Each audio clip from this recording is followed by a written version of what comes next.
And we're back with Ed Karazinski. So I got these questions that I kind of want to run by you. Okay. All right, so the first one, what is the IIS methodology for assessments? So at IIS, we've refined a process over the last 25 plus years that we've been in business where we work with our customers to understand how the environment's supposed to be working versus how it might be working today. And then we look at some of the data, the utilization of things, and the business objectives that they have. Are there specific tools that you use? Yes, most tools customers are aware of are things like RV tools, and HPE acquired a company called Cloud Physics. So that allows us to look at their VMware environment with precision detail. I like to equate it to this. RV tools is like taking a snapshot of the Indy 500. If I show it to you and say, who do you think is going to win the race? You might have a good idea who it is. Then again, you might not, because you don't know if it's the first lap or the last lap. Using Cloud Physics, that tool, we usually let it run for about a week, and it'll see those peaks and valleys. And the really nice thing is it allows us to correlate those workloads and precision redesign newer technology, how that would work. When we have other workloads such as Windows or Linux distribution, we have other tools from HPE available as well that we can use those.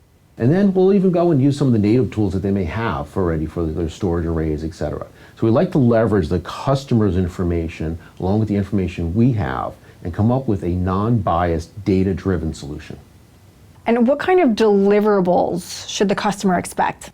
Well, back to what I was saying, being non-emotional, that's usually what happens with these assessments, is we start seeing some things that they didn't know.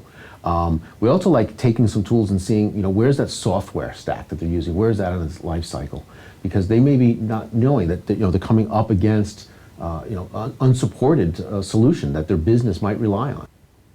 So how does that tie in with a GreenLake solution? So with GreenLake, we design a solution to take into account those peaks and valleys, set a, let's say, 80%, so an 80-20 design.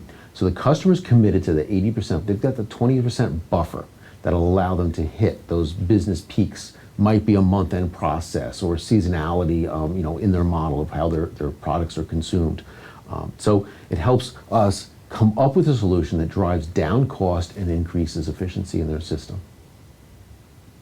I heard that HPE recently acquired Zerto.